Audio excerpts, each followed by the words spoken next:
Board of Direct Entry Midwifery meeting is convening at 8:05 a.m. on January 23rd, 2025.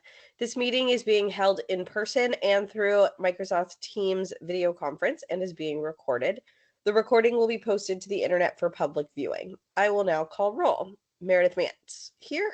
Lennon Clark. Here. Rebecca Fisher. Meredith Klein. Here. Christy Morales. Here. Lynette Pettibone. Here. Misha Ronick. Here. Members, when you wish to speak, please state your name, your last name for the record. Board members are asked not to use the chat feature during meetings. The Health Licensing Office asks that individuals attending through MS Teams keep their phones muted and cameras off during the entire meeting or until they are given opportunity to comment during the public and interested parties period, if indicated on the agenda. Public comment is limited to the matters listed on the meeting agenda or topics relevant to what the board has statutory authority to regulate. Public members wishing to speak, please sign in on the roster sheet available in the room or email Josh Page at josh.page@oha.oregon.gov and provide your first and last name. Everyone is asked to use appropriate language, manners, and protocols when conducting board business. All right. Bear with me. Then we move on to approving the agenda. The agenda, there's a lot of stuff on our materials today, but it starts on page 6. This is Lynette Pettibone, and I move to approve the agenda. And do we have a second? This is Lennon Clark. I second. All right, we have a motion. It has been seconded. I will now call for a vote. Meredith Mantz, aye. Lennon Clark. Aye. Rebecca Fisher is absent. Meredith Klein. Aye. Christy Morales. Aye. Lynette Pettibone. Aye. Misha Ronick. Aye. All right, the motion passes. The agenda is approved. So that takes us to line item 3. Oregon Government Ethics Commission rules. Good morning, this is Bob Bothwell, Chair, members of the board. Number 3 on the agenda is the Oregon Government Ethics Commission's new rule regarding public meetings law. And instead of boring you with a 3-page diatribe of everything that's going to be bulleted, but the chair was sent an email with the long explanation, and after the meeting today, it'll be posted if it's not already posted. I think the highlights are, the chair has more control over when public comment can be and how long, and the subject matter in which somebody can make comments.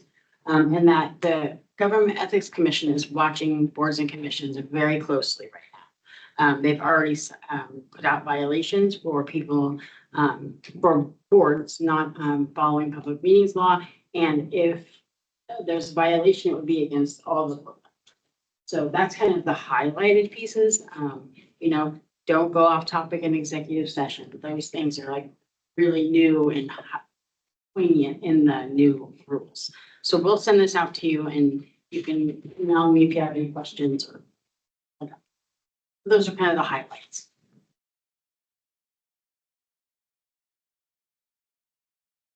Any questions? I don't think so. Thank you. All right. So that leads us to number 4, which is introducing Holly. Sammy, do you want to take that? Yes. There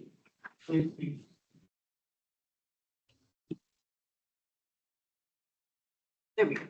So this is Holly Scholas. She served on the qualifications committee for Legend Drugs and Devices that met for 2 years, and then also served as a subject matter expert after the committee met.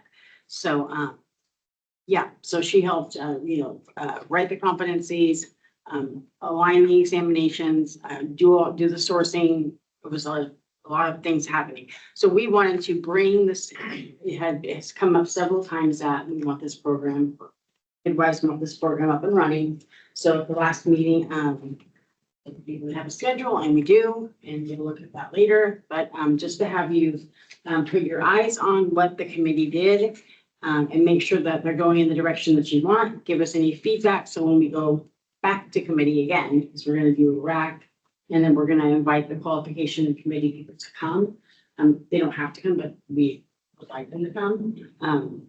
We can give them what any of your recommendations or questions are, so we can try to answer them. And with that, I will let Holly, basically it's 3 components is what you have in your materials. Starting on page 10 is the competencies, which goes through page 43, and it highlights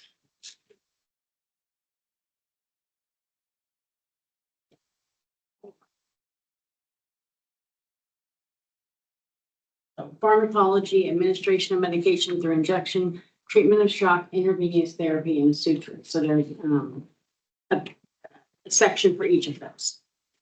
So I guess you start. Is there any questions? Do you have a chance to look at it?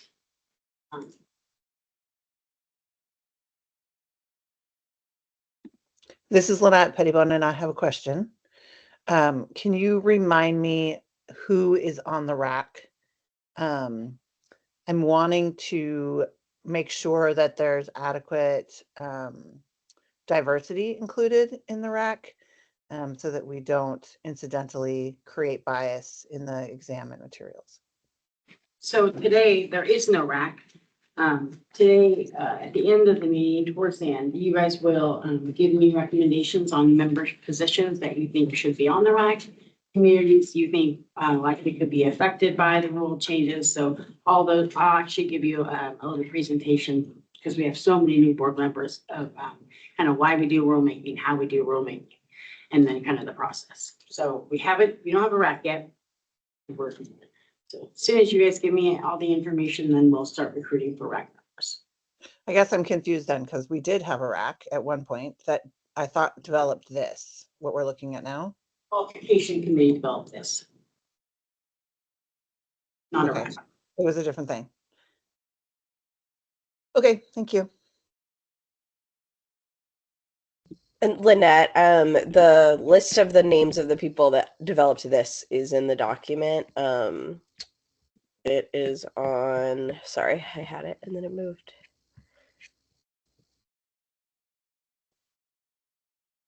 Okay, well, I had it at some point. I know it is in this document somewhere. I saw it last night. 82. Great. I just am really I think many of us on this board are really aware of the issues that NARM, who's the credentialing body for our CPM, is going through around this, and we just want to be careful. Well, I would say that when we put the notice out there, we have to have people respond. And that is generally the hardest part, is actually getting people to serve. So tell your friends and all the other midwives that we need people to serve if they'd like to.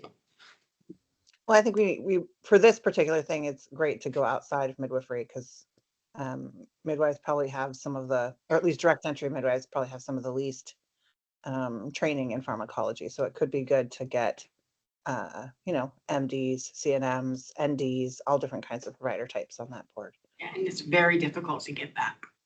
Okay, well, we'll help. I'm happy to help. Perfect. It's page 85, by the way. Just found it. Hey, this is Misha. Just for a little bit of context, is this sort of the first iteration of this within Oregon, or is this just a change or an update?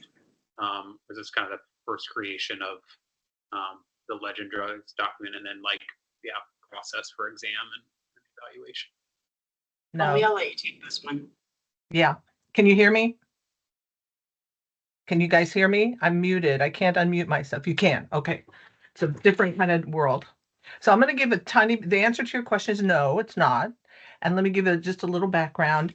When Legend Drugs and Devices were added to our license back 25 years ago, there was a similar kind of situation where a committee met, created the standards, created guidelines for the exam, created guidelines for who could teach it, that had to be approved by the state. All of that structure was in place.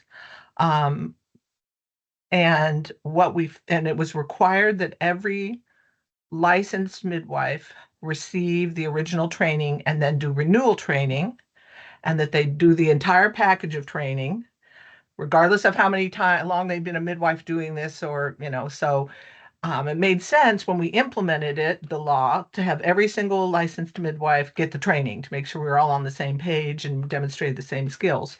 But as the decades rolled by, and as we had people moving in from out of state who had certification and training in Legend Drugs and Devices or not, it was just this hodgepodge. So those of us who taught Legend Drugs and Devices came to the board over 3 years ago and said, we need to revision how we do this, because this is not working for very many people at all. So, so that was what this committee was put together to do, the committee, to review what we already had, to update the material, to, to just revision based on the recommendations of people who had testified in front of the board. So what we came up with was a process, and we did have paramedics, midwives, I can't remember, nurse, different composition that people kind of came and went, as volunteers are likely to do. And it was a long process, for sure. And seems like maybe COVID was a member of the committee for a while. It was really great.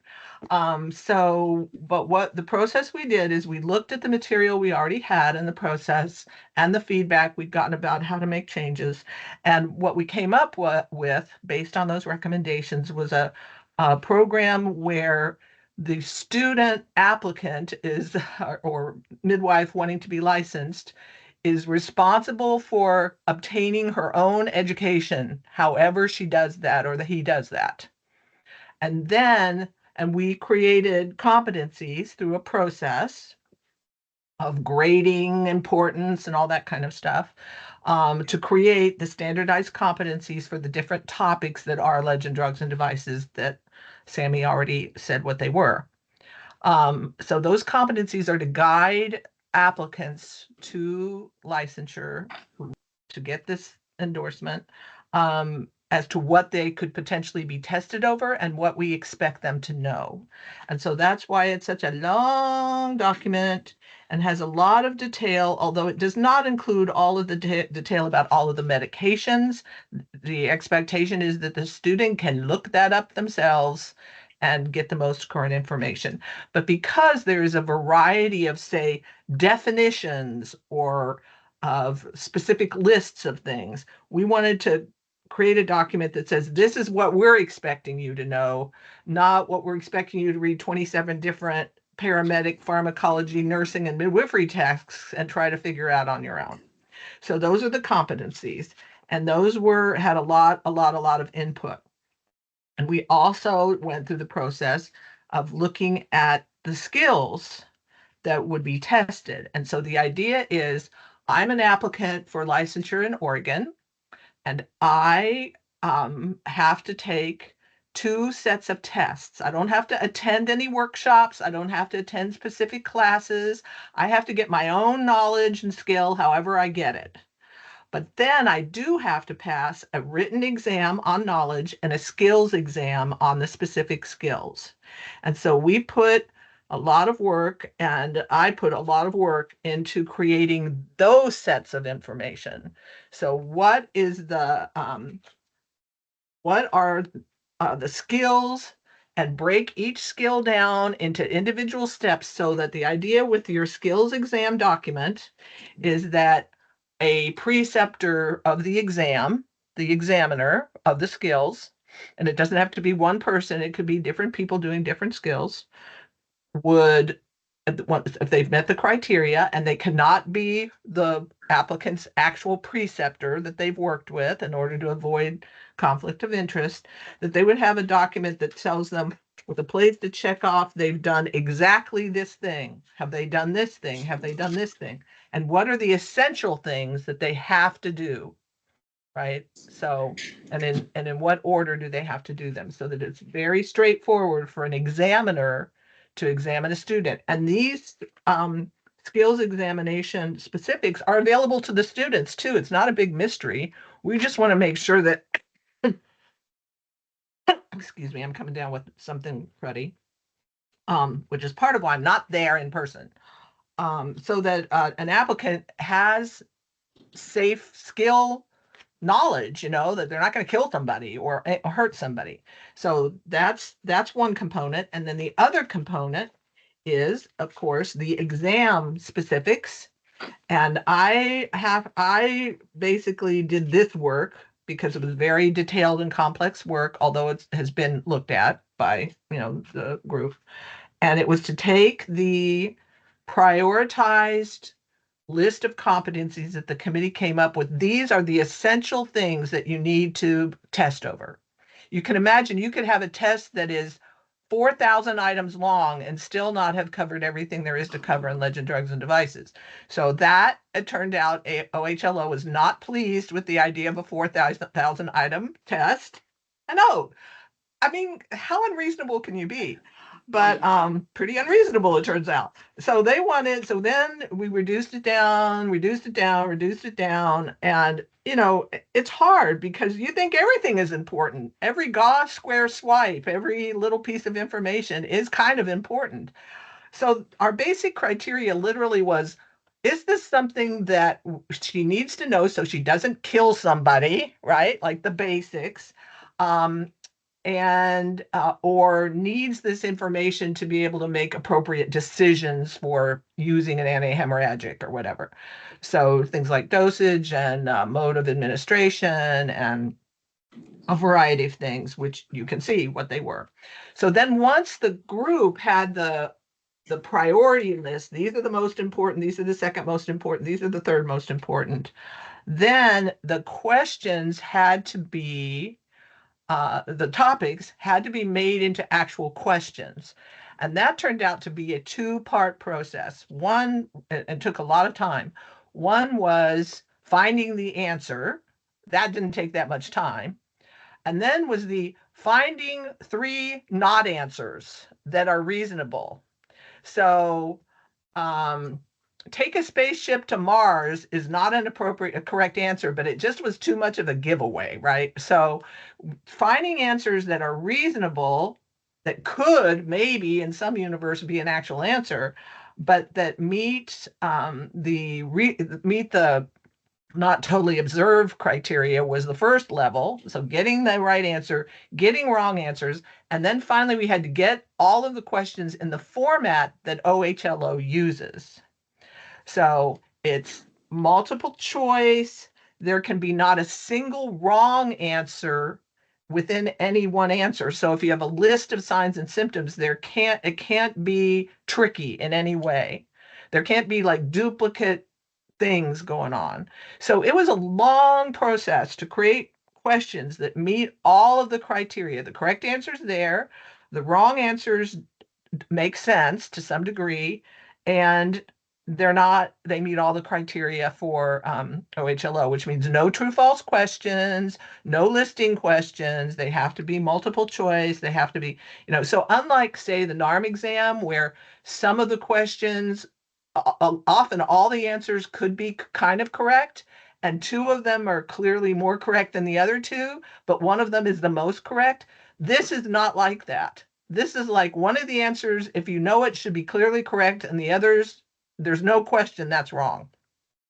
And that's harder to do than you think and come up with 4 answers that aren't ridiculous.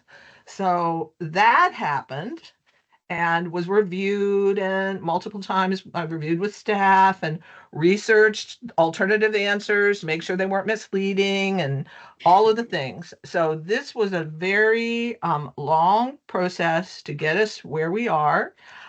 Then we took the questions that resulted that were the appropriate number, not too many. We had to cut them back.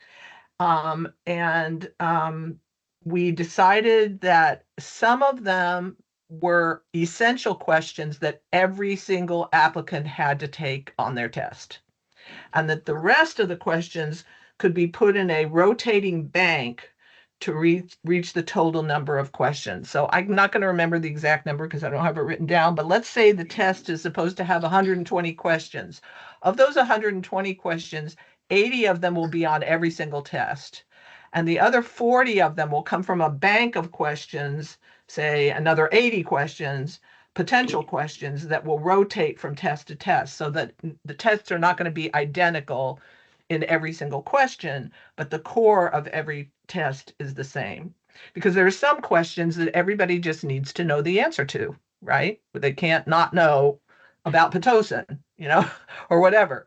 So we want to make sure that these core, very essential questions are included on every exam. And so that was a process of figuring that out. And anyway, what you've got in front of you is, I know, many, many pages, but it is a thought out document with a lot of input from a lot of people and a lot of support from staff. And of course, it's frustrating that it's taken over 3 years to get this whole thing done, but we've had a few things come up. Losing Corinthia was pretty devastating. And of course, the world. So I feel like it's, and of course, OHLOs had new boards to deal with and stuff. So the end product, I think, is worth the wait that you've had to go through. Some of you are new board members, so you haven't had to wait that long, but others of you have been waiting for a long time. So, and I'm mostly here to tell you that and to be available for questions that you have about the process or about any particular thing on the test. This is Lynette again. I feel like I'm going to be the one with all the questions. Sorry, Holly. No worries. How do we envision this working? Who do we envision? I can understand how the written test is going to work. That feels like there's precedent for it in other states and within HLO. But how is the skills examination going to work? Who are going to be proctors for that? We're going to be creating a list of criteria. They have to be CPMs. They don't have to be licensed in Oregon because potentially somebody could be doing this in another state. And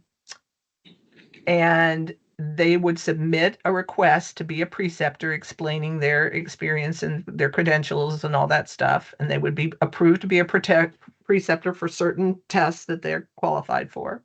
And then the student would work with that test preceptor or examiner, I guess is a better word for it now that we've used preceptor for other things. Would be approved to be an examiner for that test. And that might be only for one student, one applicant, or it might be that they're a school that has approval for certain people to administer certain exams. And then they would use our form to do that, to administer the exam, and would provide, the state doesn't provide the supplies or the models or anything. They just have to meet our criteria. The only exam that has a live model required is IV skills for the basic IV. For the GBS IV, they could use an IV arm. And of course, this could be changed. This is our recommendation, not our, we're not the boss of you. And once they have all 4 exams signed off by an approved examiner, they would submit that portion of their qualification to the OHLO. They would also have to have passed the written exam portion, which would be given through the state on their little computery system. And then they would qualify, that portion of their original qualification for LD&D would be done. Now, this whole thing is the original program. As we discussed it, although it wasn't our mandate to work on the renewal, but there would be a similar renewal process where they just take the exam and do the exams. They don't have to sit through 12 hours of renewal education or anything. They just need to take, it's a competency-based type of program now, not a sit in the chair and take training type of program. Mhm. And maybe HLO can help answer this next question, but is there precedent for that kind of skills assessment in other health professions? Yes, in our office, yes. Can you Um, say which ones? Body piercing, electrology, denture technology, hearing aid specialists, they all have practical attached. And does it work similarly where they have to find their own examiner? Yes. Okay. And we'll approve them. What we've done in the past is, or what we currently do is have a list of proctors that are willing, and we have that. Do we have it on the web? Most of them. Yeah, and then you can go out there and call them, set it up, but that will be the plan. We've already started the rule with kind of all that information that Holly just said, so. Mhm. You said lots of questions, Lynette. That was only 2. Sorry. Come on, do better. No, I mean, I think that sounds great. The other, I know we don't want to like publish the test, but I would really like to get more data on the test being inclusive and, the pass rates of different groups of people. Again, just to try to avoid the situation that's happened with NARM, and make sure that all populations of people. I'm also just trying to like think through the barriers that could be put up. And I do think that it's not, I mean, my perspective is skewed too because I'm me and I don't have everyone's perspective, but it doesn't sound terribly onerous on the, applicant um, to be able to pass this exam or take it. I mean, it's more onerous now. So It is. that feels better to me. But that's my other like thing I'm kind of thinking about is how to make it as accessible as possible. I think we need more midwives, and so we want skilled midwives, but we want more of them. We don't want to put barriers up. I will say that writing this test, it's unlike the NARM exam, which has a lot of sloppiness in it, a lot of areas of where the right answer is determined to some degree by your cultural and lived experience background. Mhm. That this is a lot about how much Pitocin do you need to use? How much is too much?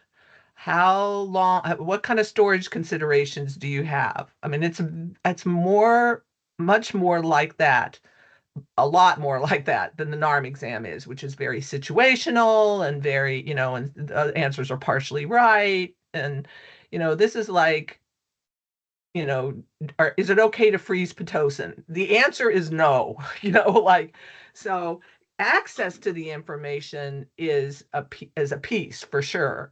But as OHLO and as the licensing board, our idea was, and what we were kind of tasked with was, because of this model, the benefit of this model, of a competency-based model, is people can obtain the information however they want, and we give them the information that they need to acquire, that they need to learn. So the idea is to make it extremely accessible and open, not to make it all tricksy. Like I've seen guides, including the NARM guide to an exam, that's like, you need to know about Pitocin.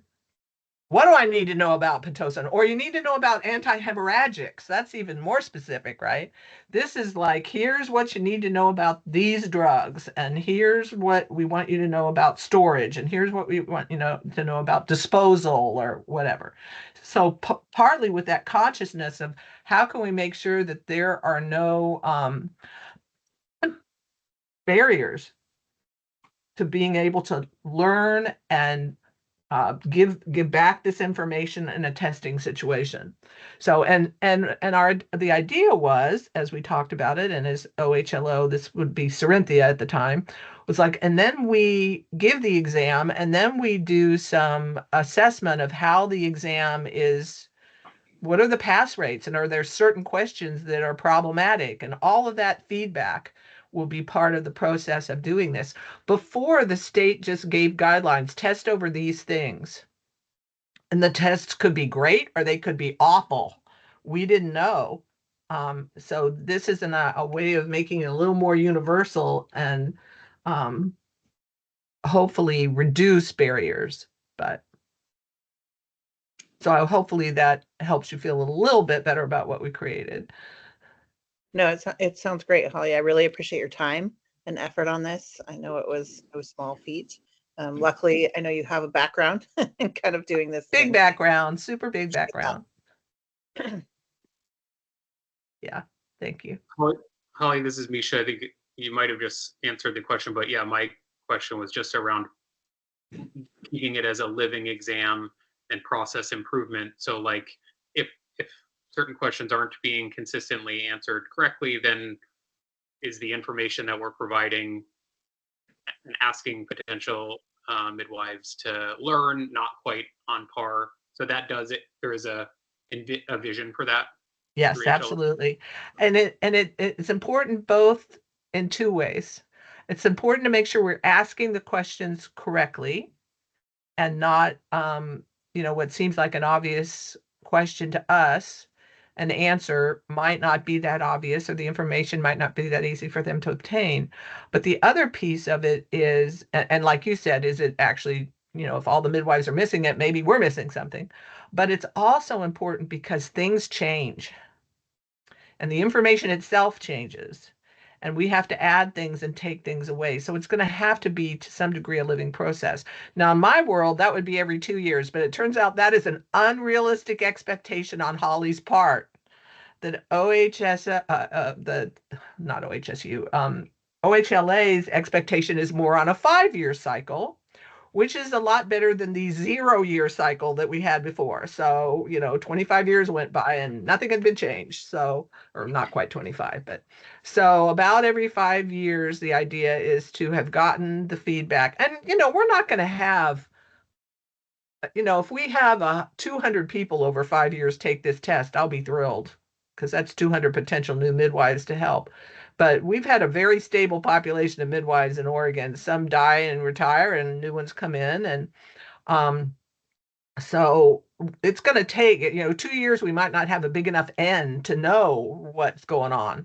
So in that 5 years, my hope and vision is that, after 4 years, we'll start gathering the information to have a little time to work on the updates, go through the heavy duty process that is, government licensing boards, and be able to, and some of the stuff is basic, so it's not going to need to change, but, just go through that process and see where we are and what needs to be updated, what needs to be added.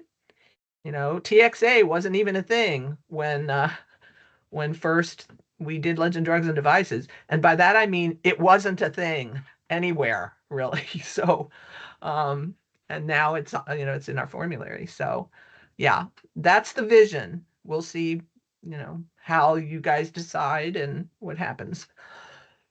Excuse me. What else can I tell you about this fine project?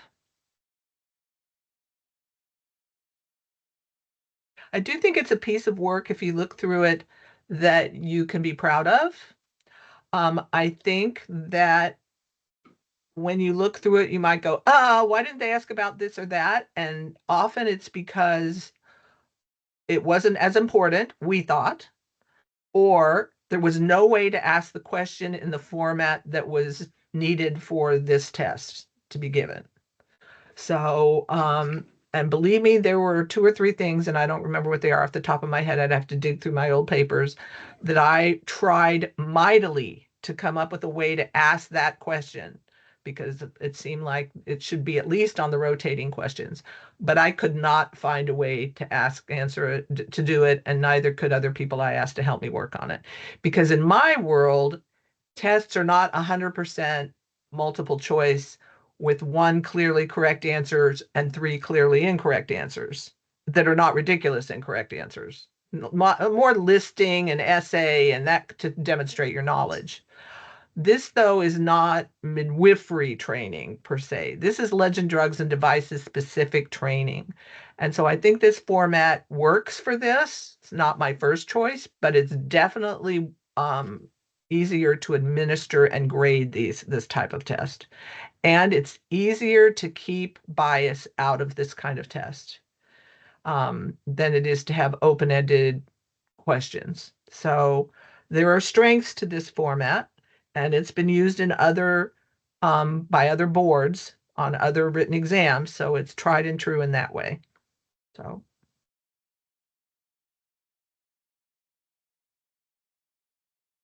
Lennon, you look like you're curious about something. Are you?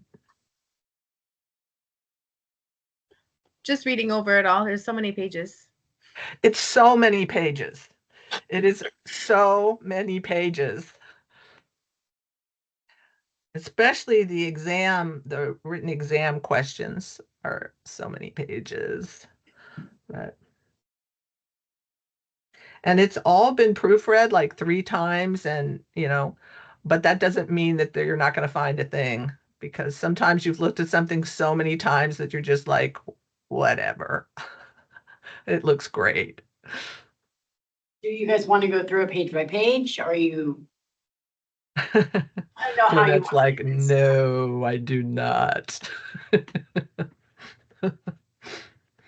So what would be next step, Sammy? We will begin the rulemaking process. Okay, so that would be convening a RAC and getting input and holding public comment sessions, all that stuff you talked about earlier. Yes. I think we should do that before we deep dive too much. I agree. Are we moving on? This is Bob. So are we moving on through the agenda down to? That is the next agenda item, is the rulemaking process. So Holly, thank you. That was really helpful. And for taking the time to put this together and walk us through it. We really appreciate it. I'm really excited about this change. I know when I moved here as a midwife practicing in another state, the Legend Drugs and Devices system, the way it is currently set, was a pretty big barrier and quite frustrating when you have already been practicing. So I'm excited for what this means for people that move to Oregon. I am planning to attend the RAC as a committee member. Okay. So I'll be there to provide information and, etc. Awesome. Hopefully that'll be helpful. I don't know if other committee members are planning to be there also. They, we don't know when it is, but that's our plan. So if you need me, Sammy, unless there's anything else I can do for y'all, I'm gonna go away and eat my breakfast. Yeah, I think you're good. Thank you so much for serving on this board. I served on the board for many years, and it is gratifying work, but it's also pretty frustrating some days. So thank y'all. Thank you, Holly. We appreciate it. Bye-bye. So that brings us to our next agenda item, which is the board rulemaking process. So that's the answers to the next step questions. Yeah, so this is Sammy. Since we have so many new people, I thought I would quickly, it's a lot of words on these pages, but I'm gonna quickly go kind of over rulemaking, how it works, why we do it, what gives you the authority to do it, things like that. So when we talk about statutes and rules, they're used interchangeably, but they're what the legislature enacts that allow executive branch to create rules. So in this situation, there's a list of Legend drugs and reasons you can use them. And so in that way, we have created these different modalities, competencies. A rule is basically taking the law and making it a directive. So a policy, it could be a standard, a regulation, a way to implement something, and with detailed instruction. It can be anything kind of like that, kind of like what Holly talked about, that a proctor must have a norm certification, must be a CPM. So those would be the type of policies that you put in place as a rule. But when do we do rules? Well, when the statute says we have to. And so it does talk about needing to have rules in place for Legend drugs and devices, and have something in place for continuing education for Legend drugs and devices.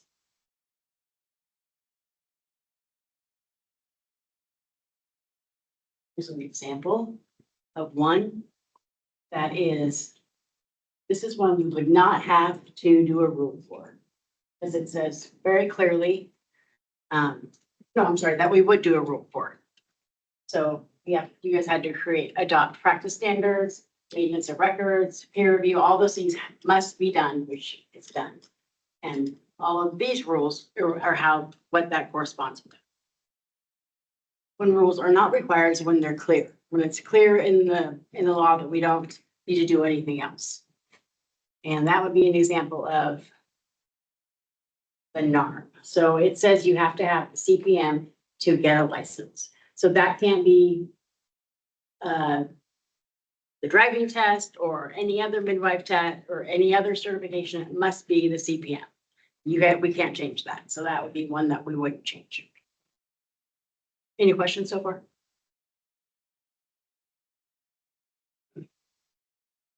Authority. So I kind of talked about it a little bit before. So the plan is that we will take all of this information and make it part of the application requirement, like the exam piece. So this is where you have authority to do that. So the board has authority to require the applicant to successfully complete an examination approved by the board. So it appears that this is where we have authority to do that. And here's the Legend Drugs and Devices law that says you have to have detailed information about all the reasons you need an image. Where it talks about continuing education or renewal. Board shall prescribe requirements for renewal, including but not limited to continuing education that must include the use of Legend Drugs and Devices. So right now, as part of your whole package of continuing education, 5 hours has to be on any one of the different competencies. So pharmacology, whichever one you want to do. The Rules Advisory Committee, why do we do them? It's to involve the public to develop policy for all the reasons I talked about before. So we can get interested people, communities, representatives that might be affected by the rule change. And then to definitely provide recommendations to the board, since the board is the governing body. And then to meet OHA requirements. So when you do a rulemaking, most of the time, OHA requires you to do a RAC. The law doesn't actually require it, but OHA does. So in this case, we're going to do a RAC. A RAC also provides input on the fiscal impact, and especially fiscal impact on small business. So, and I'll ask those questions as the RAC's going through and we are doing each piece. So you say, an example could be, maybe it takes longer to get the training than it does now. So I would put something in the fiscal impact that says that, something like that. Convening a rules advisory. So all of ours are considered public meetings. Now, most of OHA doesn't do that. We do that because we're HLO, but you're a governing body. And technically the RAC is making recommendations to you, which is another governing body. So we always hold them just to be on the safe side. We have 3 RAC meetings scheduled already. I have one in writing, but they may not work for 2025. All the qualification committee members will be invited. They met 6 times, which I reported last meeting, and we'd like to have between 12 and 15 RAC members just for manageability, but you know, it can go either way. So when you're considering what positions to recommend for the RAC, we need to know is who will be affected by the rules, who are regular rule stakeholders. Consider other groups unified by common characteristics like maybe Medicare or senior citizens. So a group of people, not necessarily individual, but a group of people with common characteristics. Consider the groups likely to affect and have not traditionally been included. So groups that we haven't had in the past. So I can't think of one right now. We always ask for parents, but I don't think I've ever been able to get a parent to serve on a RAC. And then organizations, I have kind of an ongoing list of organizations that I've reached out to in the past, so I'll do that again. And then generally, we need ideas of who to contact, because the law says we need to, make sure that we're involving everybody, all communities, all people who could be affected by the rules. So once the RAC starts to meet, and I'll provide them a draft of the rule, and they'll get all of the documentation that you received today. And they will start going over the text of, I think the plan is, and I'm not positive about this, they're going to look at the competencies and then the exam score pieces before they do the rule. But I'm not positive on that. So, but they'll get a draft, and then they'll make recommendations on the fiscal impact, and they'll make changes to the draft, which will then be given to the board to make any changes that they want to make, you guys want to make, and then approve the rules. And then once the rules are approved, I'll compile all the information, the rules, the fiscal impact, anything that you guys have said. I'll compile all that into a notice of those rulemaking that we filed with Secretary of State. And at the same time, we notified legislators and all interested parties of the notice. The law requires that we give at least 28 days for public comment. Oftentimes we go longer than that. It's really based on topic. It just depends. And the board can give direction to go longer. We just has to be at least 28 days. And then not required to hold a rulemaking hearing, but I like to err on the side of caution, and I always do. Whether people attend or not, I always just have. So once the 28 days is done, we've collected all the public comment, then the board's required to consider all the written public comment, the hearings officer reports, make any changes to the permanent, to what the rules in front of you, the draft, the new draft, and then adopt permanent rules. So once that's done, we then file again with Secretary of State, a filing, and then it becomes permanent. So it's a lengthy process, but it's a process. Do you have any questions? Excellent. Share. Okay, so can we just move right along there? Okay. So I have an issue statement in front of you that kind of summarizes what I just said, but with more detail. So it says that the qualification committee met 6 times. They were Holly Scholas, Colleen Forbes, Julia Bailey, Greg Ramirez, Desiree Lang, Catherine Bailey, and Haley Beeson. They'll all get special invitations saying, explaining what we're doing, and that we would like their input as some original subject matter experts. And then the schedule is this. So the plan is to, from now until beginning of March, recruit for RAC members. So we'll shortly, probably by February 1st, we'll put out notice, do a press release, all those things. We want to have the first meeting on April 2nd, the second on April 30th, and if needed, a third one May 14th. And then the board, when you meet in July, you would look at the draft rules, make any changes, and approve proposed rules. And then I would file 28 days would come. And at the November meeting, no, the October meeting, you guys would adopt permanent rules, and they can become effective on January 1st. I don't necessarily know how the rollout's going to work. I haven't thought through that in any way, if it's even necessary. I don't know. So that implementation date could change. That makes sense. So what I need from you is to we'll approve the rule schedule, but you can do all this at the same time. And then just give me feedback on what communities and groups you think will be affected by the rule changes. regarding blood and drugs. In the past, we've had like 3 midwives. No, this was what I wrote down as a possibility example. 3 midwives, 2 blood and drugs and devices instructors, 2 commuters, 1 healthcare provider. That is just, I randomly picked that person. That's not.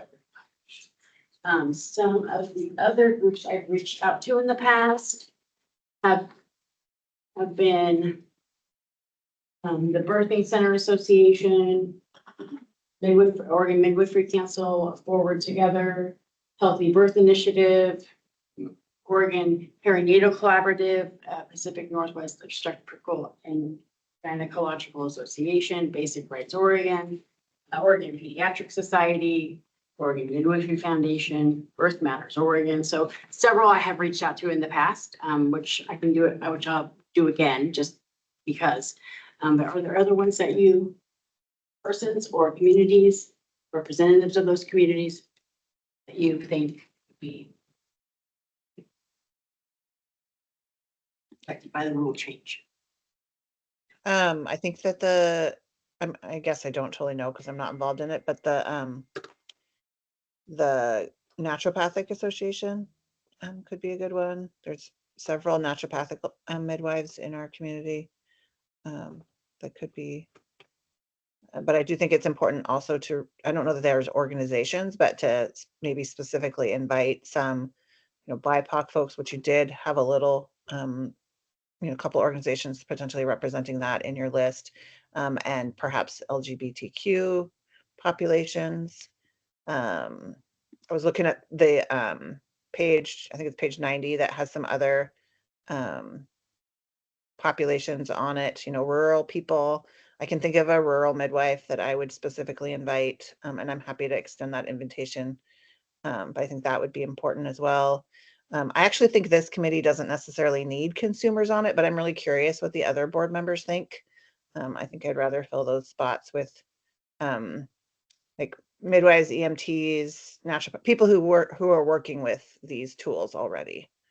I had the same thought, Lynette. I'm not sure. Like normally, I think it affects consumers. This is something that directly affects midwives licensing rather than consumers. So I would agree with that. I don't know if that's something we have to have on there or. Another thing that could be interesting, because I was just thinking about schools, right? Which is one of the pathways that lots of people take to midwifery. Having a MEEC accredited school representative or 2 could be good. Having someone that has a midwife that has followed the PEP route could be good, to try to kind of just bring different perspectives to the pathway to midwifery as well.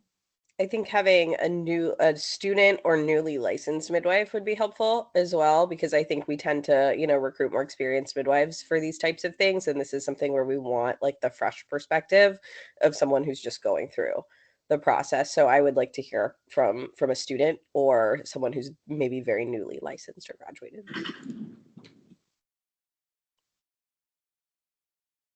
Okay. This is Misha.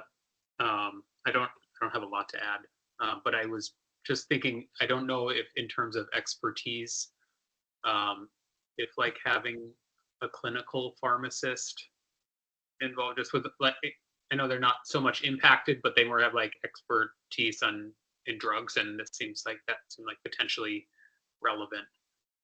And I don't know what an organization body is specifically for like clinical pharmacist who works, in a provision of providing care. But I know there are a lot of them. So that's my only other. If anything, I can at least get them out to the licensed pharmacist. So, but I'll find organizations. I think with health, where it says healthcare provider, it's a little vague. Like that could be anything. There are so many different healthcare providers. I'm wondering if we want to be a little bit more specific, that like a healthcare provider that actively performs these skills. So like an RN or an EMT, like somebody that's doing IVs or doing injections regularly. I think would be helpful, and also to have that perspective of like who's willing to sign off on these that maybe isn't a midwife.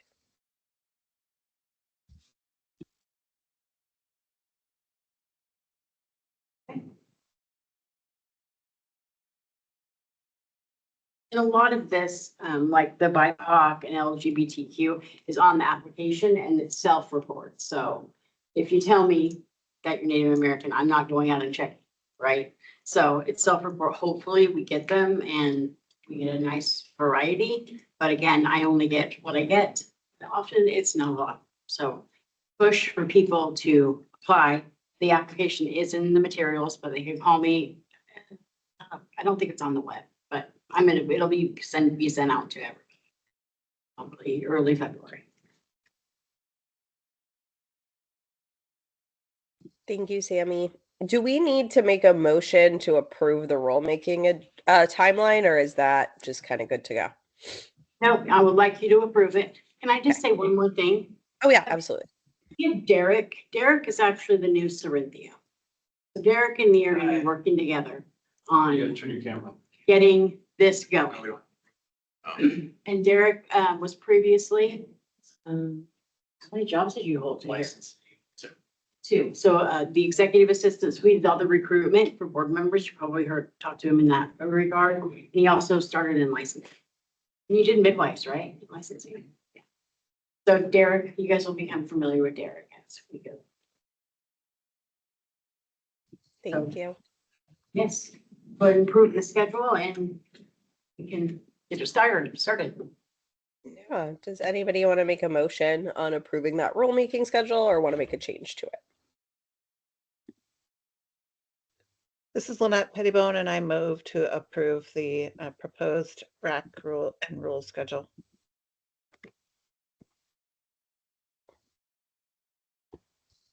This is Lennon Clark and I second. Awesome. A motion has been made and seconded. I will now call for a vote. Meredith Mance, aye. Lennon Clark, Aye.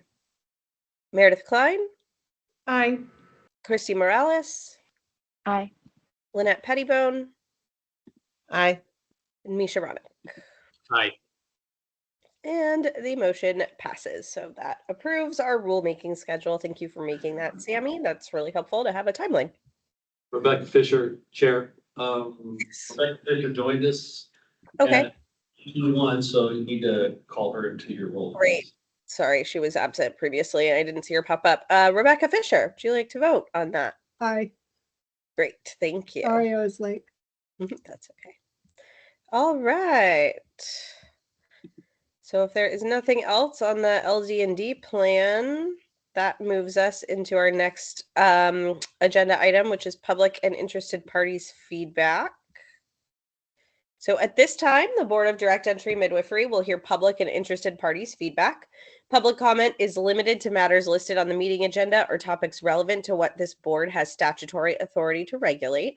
Comments will be limited to 3 minutes and will not be allowed if they are disruptive to the board's conduct of its business. If you are called on to comment, HLO staff will request the public member to unmute themselves. The chairperson and HLO reserve the right to end a person's comment early and have HLO staff mute public member if the comment does not pertain to matters listed on the meeting agenda or topics relevant to what this board has statutory authority to regulate. Are there any members of the public who wish to comment? If so, please raise your hand or use MS Teams raise hand feature and wait to be acknowledged.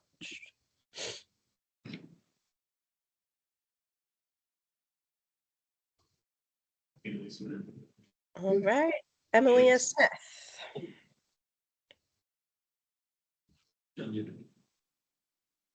Good morning, everyone.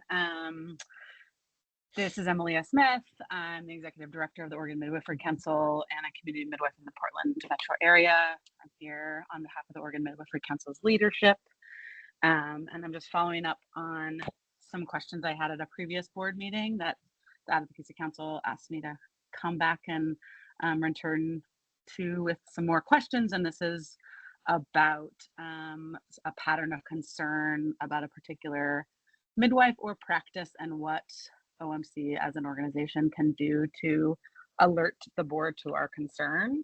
I had asked if there was any way aside from filing a complaint to express concern about a particular midwife or practice to the board.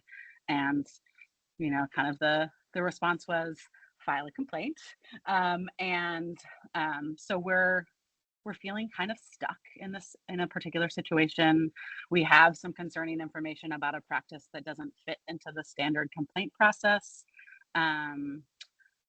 Again, we are not in the place of filing a complaint. We don't have the specific names of clients or babies or date of birth, et cetera, that we need to have in order to file a complaint per the complaint form. And yeah, it feels like the board would want to know about a pattern that we know of that's threatening to public safety. And we just don't know what to do. So I'm here to ask if there are ideas or thoughts, or it's an uncomfortable position for us to be in as an organization that is our, big role is to advocate for midwives. And but we also, part of advocating for midwives is protecting the safety of clients and protecting the safety of other midwives and their relationships with hospital providers and things like that. So I'm just here to ask if there's ideas or thoughts about any steps that OMC could take. Emilia, this is Lynette, and I'm sure that the fellow board members will echo me. File the complaint with the information that you have. We get them all the time without all the boxes filled in. You can't do anything or make any investigation or open anything without that paper. So put what you do know on the paper and submit it. And I'm curious, I hear that, and I'll bring that back to the ad council and see what folks say. I think there's this, and this isn't maybe an appropriate question for the board specifically, but it feels pretty precarious situation for the professional organization of midwives, community midwives in the state, to file a complaint against a midwife, right? And if that's the only pathway that there really is for us to express concern, like we'll consider that, I guess. An individual member of OMC could express concern. It doesn't have to be the body itself. Right, that's true. It can also be That's true. anonymous as well. We've received those in the past, I believe. Which, Okay. and I think one thing, and please stop me, Trampus or Heather, if I'm overstepping on any of this, but just wanted to shed a little bit of light on kind of why that process has to be what it is that any investigation or like anytime we're looking into a midwife or a practice, it has to be legally based in reality, right? Like in a situation that occurred, we have to be able to tie evidence to it to show Right. like what we're looking for, what we're not. And so that's why, like, unfortunately, I know it feels weird to not be able to make kind of a big picture complaint, but that's why the big picture isn't an option, because there isn't, like, it leaves a lot of due process holes open, unfortunately. Sure. Yeah, that makes sense. And then a follow-up question, which I did email Meredith and Trampus about, and I'm just going to ask it here while I'm with y'all, is if there is a process around like auditing a practice or a midwife who has had many complaints filed against them, even if those complaints haven't been fully processed or haven't gotten to the point of, many of them have maybe been thrown out because they don't follow it. They didn't actually go outside of the rules.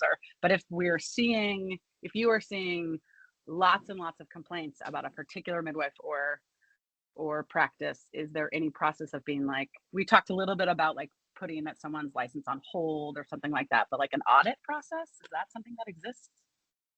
That's actually a really good question. And I'm curious what the frequency of audits of, like, did you complete all your CEUs? Do you actually hold your certifications? Those things that we're now attesting for that we're not submitting anymore.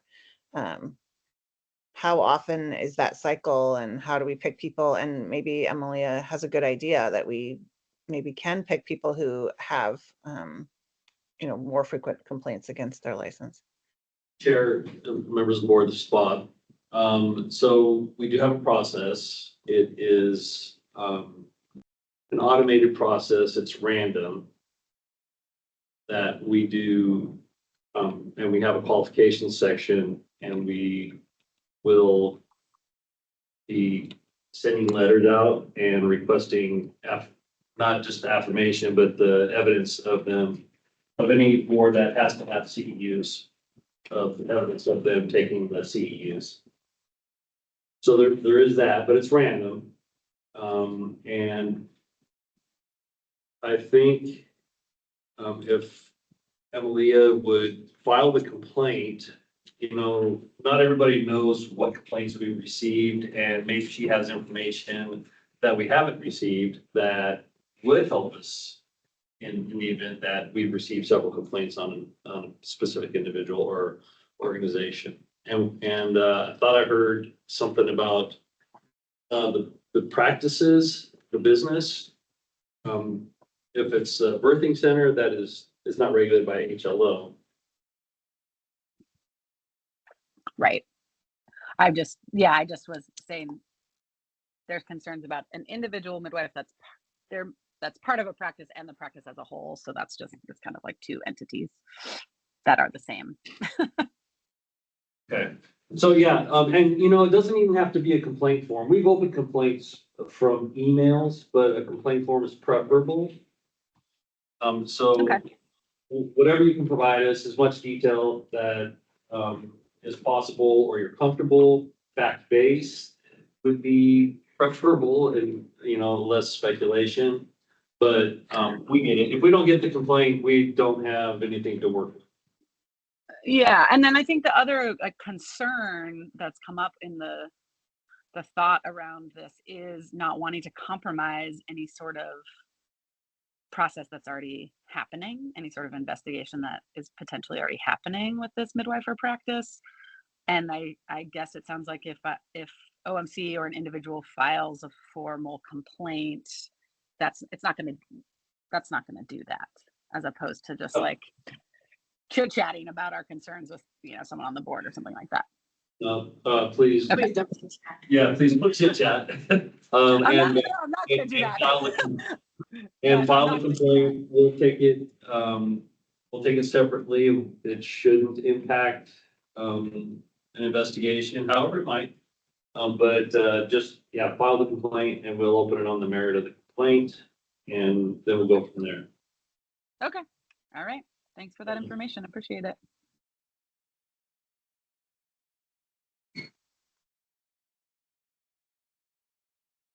Okay. Yeah. Oh, sorry. Go ahead.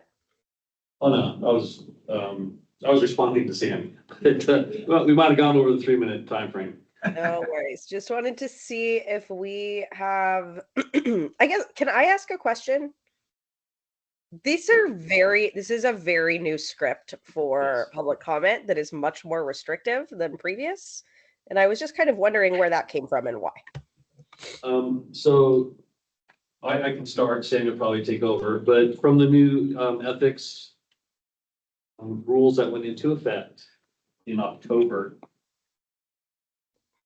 we changed the scripts just for clarity and transparency. And so the public is on notice that it's 3 minutes, they can be muted, and it's a polite ask for them to stay on topic and to help the board keep folks on topic. Okay, I just wanted to make sure because we really haven't had a huge issue, at least in my experience on this board, and want to make sure that people still feel really comfortable making public comments and having conversation and discourse with us. So I want to make sure we're not discouraging that. We're just trying to protect everybody. You should have received an email from me 2 weeks ago. Okay. The information. If not, it'll be posted in the materials. The actual contents of the rule and what Sammy discussed very early in the meeting today. Okay, perfect. I just wanted to make sure it wasn't like, I mean, I know we haven't had an issue with it recently, so I wanted to make sure that was okay. And I understand the time limit, but also want to make sure that we have time to actually address concerns and not cutting people off just to cut them off. Oh, no. We haven't done that in, well, I don't remember us ever cutting anybody off, so no fear of that. We just want consistency and put the information out there. Thank you. All right, so that leads us to our next, are there any other public party feedback or comments? I only saw Emilia's hand raised. Was there anyone else?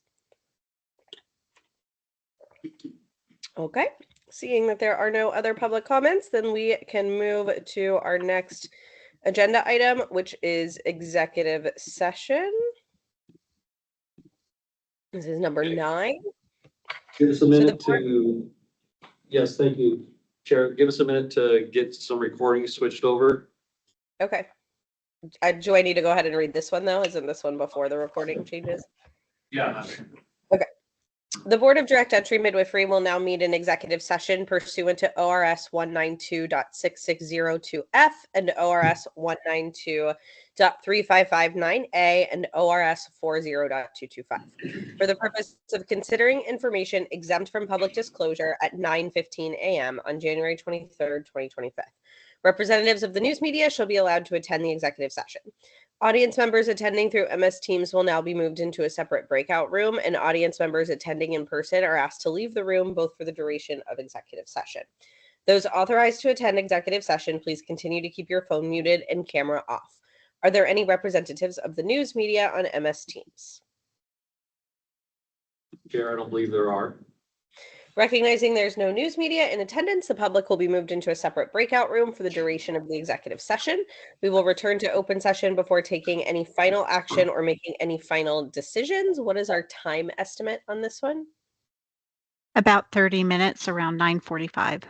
Okay, it is estimated that the board will return to public session at 9:45 a.m. Please be aware that it is possible that the board's executive session may last longer than 9:45 a.m.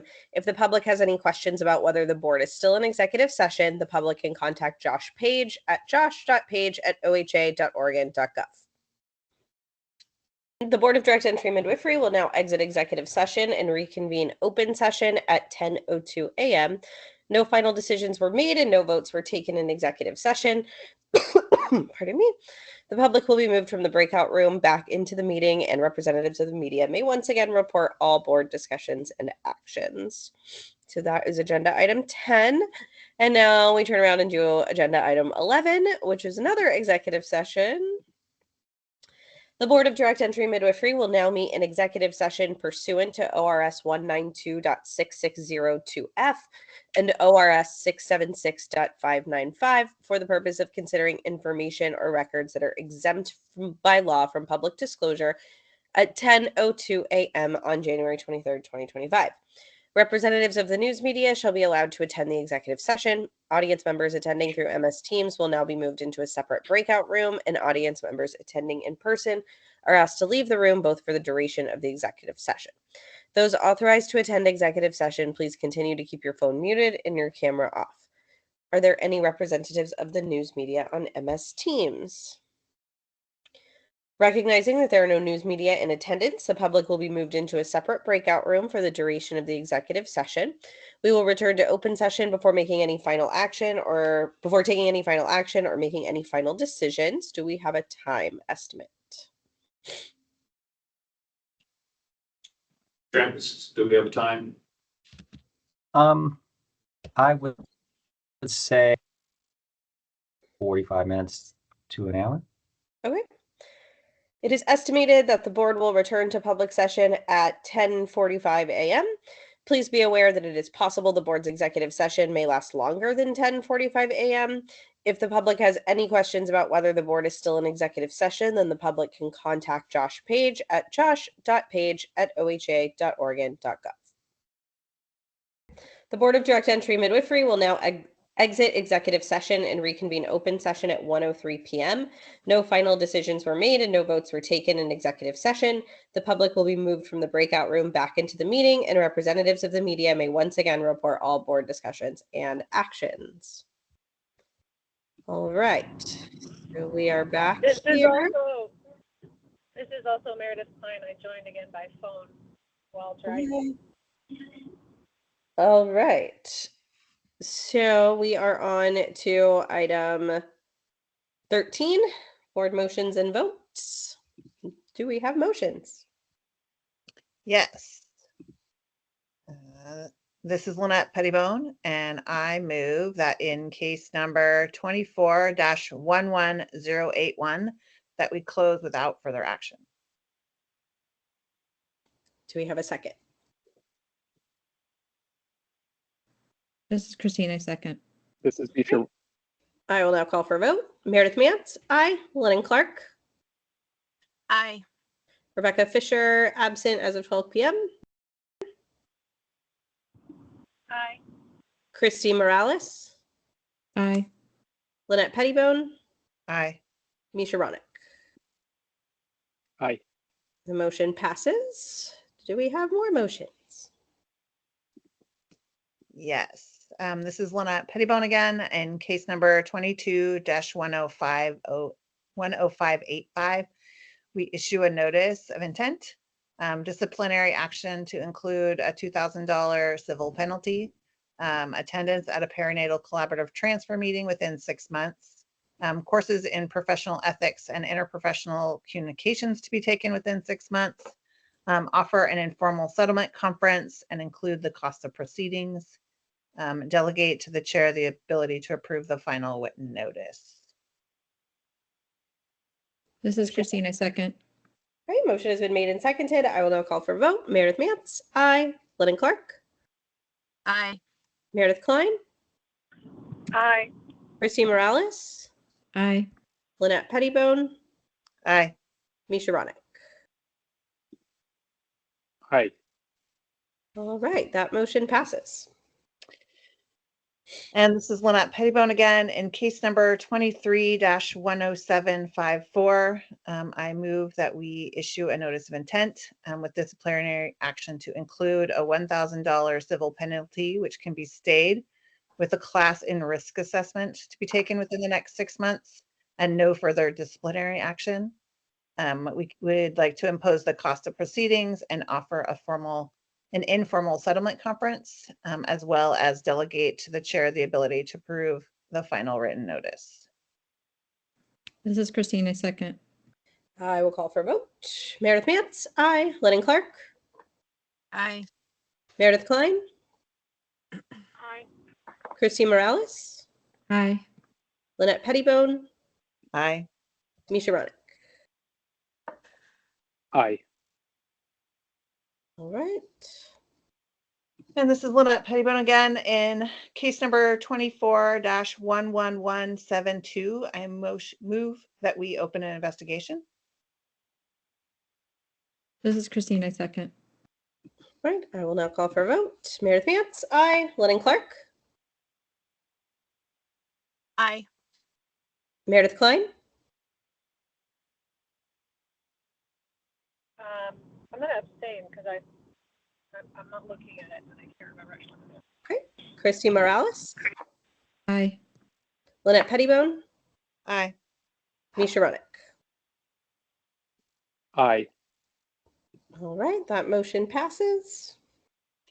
And in case number, again, Lynette Pettibone, I move in case number 25-11205 that we open an investigation. This is Christina, second. I will call for a vote. Meredith Mance, no. Lennon Clark. Nay. No. Meredith Klein. No. Christy Morales. Aye. Lynette Pettibone. Aye. Misha Ronick. No. Right, that motion does not pass. All right, I think that is our motions, which brings us to our next thing, but I know two of you need to go. That does still keep us with quorum if everyone else is able to stay after Misha and Okay. Christine leave. Bye, guys. Thank you. I'm curious how long Meredith Klein can stay since she's in the car now. I can stay till 1:30. And Lennon, how about you? I'm good till 1:50. And I have a quick question, actually. Is there a way for us to know ahead of time, like an estimate of how many hours our meetings will be? Recently, we had Like the whether it'll conversation about capping them at noon. I think this one was just a special circumstance because we Okay. wanted to fit in the LD&D stuff. Okay, got it. And we don't have a February meeting, so I think we were pushing together. I mean, it's sorry. just unfortunate because like I have a bunch of stuff I'm trying to get done too. So I think we need to put a time limit on this meeting. I agree. The only thing we have left is that one executive session that is relatively short. And then we're done. If everyone would like to finish that, or if we need to table it, but I do think getting an answer on that might be helpful. Okay, let's go for it. But clearly we have a 1:30 cap regardless, because we lose quorum when we lose one of us. So if Meredith's done at 1:30, it's over at 1:30. Great. Okay. All right. Sorry, had my thing up and then it moved. Okay, so the Board of Direct Entry Midwifery will now leave the public meeting pursuant to ORS 1926901B to deliberate on a contested case at 1:10 p.m. on January 23rd, 2025. The deliberation will not be recorded and no final decisions will be made. I'm going to go ahead and put a time estimate of 10 minutes. It may be more than that, but we will return at 1:20 regardless. I don't want to get stuck.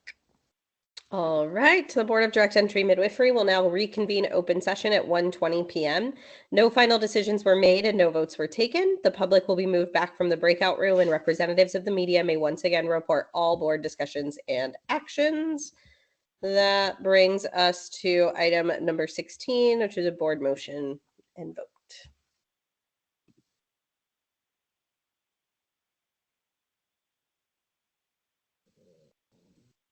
This is Lynette Pettibone, and I move that in case number 20-9505, that I move that we find the request for hearing was late and that the respondent did not have good cause. I move to deny the request for hearing and issue the final order by default. Do we have a second? And can I just verify, Trampus, did you check the number on that? I had a different number, 9507. So I just want to make sure we have the correct case. You're correct. 9507. That was my error. 9507. Shall I Okay, read so the entire thing? I think that your motion relates to 9507. Is that correct? That's correct. Thank you. Yep. Thank you. Great, thank you for clarifying. Do we have a second?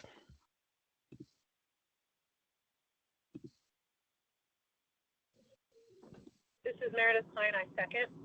Great, I will call for a vote. Meredith Mance, aye. Lennon Clark, Aye. Meredith Klein, Aye. Lynette Pettibone. Aye. The motion passes, and we will also offer an informal settlement conference. Okay, that brings us to 17, which is other board business. I think the main thing that we've just discussed is making sure we have kind of a clear timeline for these meetings moving forward. That's really it. But it is ironic to spend longer talking about the timeline on a meeting that's going long. Yeah, this is Trampus with Health License Office. Yeah, I apologize. That executive session went a little longer than I guess I had anticipated it going. So, but I mean, it was all important. Yeah, so we try to keep these down to the noon hour, but we went a little long this time. Apologize for that. All right. Do we have any other board business? Not hearing any other board business. That brings me to the end of our agenda. The Board of Direct the Board of Direct Entry Midwifery meeting is adjourned at 1:23 p.m. We will see everybody in March. Perfect. Thank you. Thank you.